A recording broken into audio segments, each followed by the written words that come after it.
Hello welcome to my channel. ఇంట్లో కూరలేమీ లేనప్పుడు అలాగే నోటికి ఏమీ తినాలనిపించకపోయినప్పుడు ఖచ్చితంగా ఈ కూర ఒకసారి ట్రై చేయండి. కూరలు ఉన్నప్పుడు కూడా చేసుకుని తింటారు, అంత టేస్టీగా ఉంటుంది. దీనికి కావాల్సింది ఒక ప్యాన్ పెట్టుకుని కొద్దిగా ఆయిల్ యాడ్ చేసుకోవాలి. ఏ స్టెప్ మిస్ అవ్వకుండా చూడండి, టేస్ట్ మాత్రం అద్భుతంగా వస్తుంది. మరి ఇంకెందుకు లేట్ చూసేయండి. కొద్దిగా ఆయిల్ యాడ్ చేసుకుంటున్నాను. ఈ ఆయిల్ అంతా కాగిన తర్వాత ఇందులోకి తాలింపు గింజలు అనేవి యాడ్ చేసుకోవాలి. పచ్చెనపప్పు, మినప్పప్పు, ఆవాలు, జీలకర్ర, తాలింపు గింజలు మీ ఇష్టానుసారం వేసుకోవచ్చు.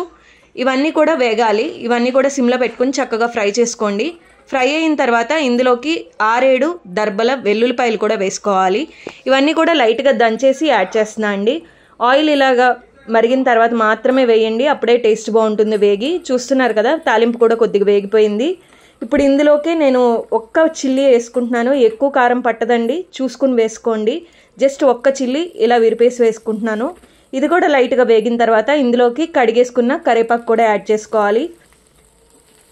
చక్కగా కలిపేసుకున్న తర్వాత ఇందులోకి మెయిన్ ఇంగ్రీడియంట్ ఎండుమిరపకాయలు కూడా వేసుకోండి. ఒక 4-5 ఎండుమిరపకాయలు అయితే సరిపోతుంది. కారానికి తగినంత వేసుకోండి. ఇప్పుడు ఇందులోకి ఇంగు కంపల్సరీ వేసుకోవాలండి. ఇంగు వేసుకుంటేనే టేస్ట్ బాగుంటుంది. ఇంగు కూడా వేసేసుకున్న తర్వాత ఇందులోకి నేను ఒక ఆనియన్ ఇలా క్యూబ్స్లా కట్ చేసింది యాడ్ చేస్తున్నాను.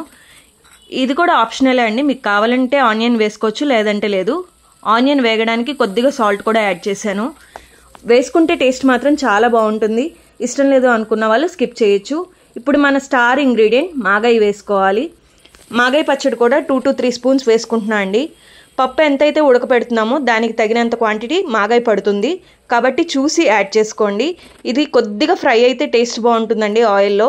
ఇలా కొంచెం ఫ్రై అయిపోయిన తర్వాత నేను ఇక్కడ 1/2 గ్లాస్ పప్పు అనేది ఉడకపెట్టుకున్నాను.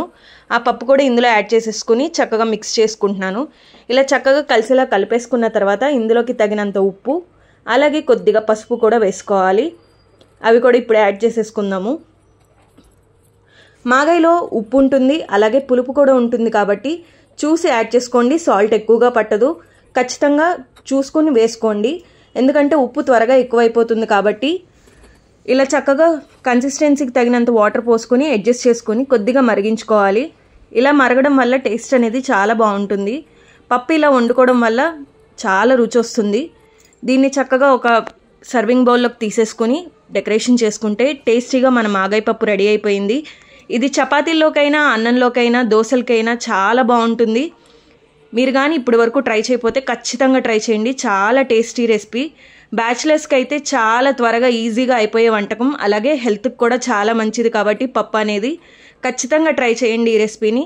మీ ఫ్రెండ్స్ అండ్ ఫ్యామిలీకి కూడా ఈ రెసిపీని షేర్ చేయండి. మీరు కానీ ఫస్ట్ టైం నా ఛానల్ చూస్తున్నట్టయితే ఖచ్చితంగా సబ్స్క్రైబ్ చేసుకోవడం మాత్రం మర్చిపోవద్దు. చాలా ఇంట్రెస్టింగ్ కంటెంట్ ఉంది, అవి కూడా చెక్ చేసేయండి. Thank you.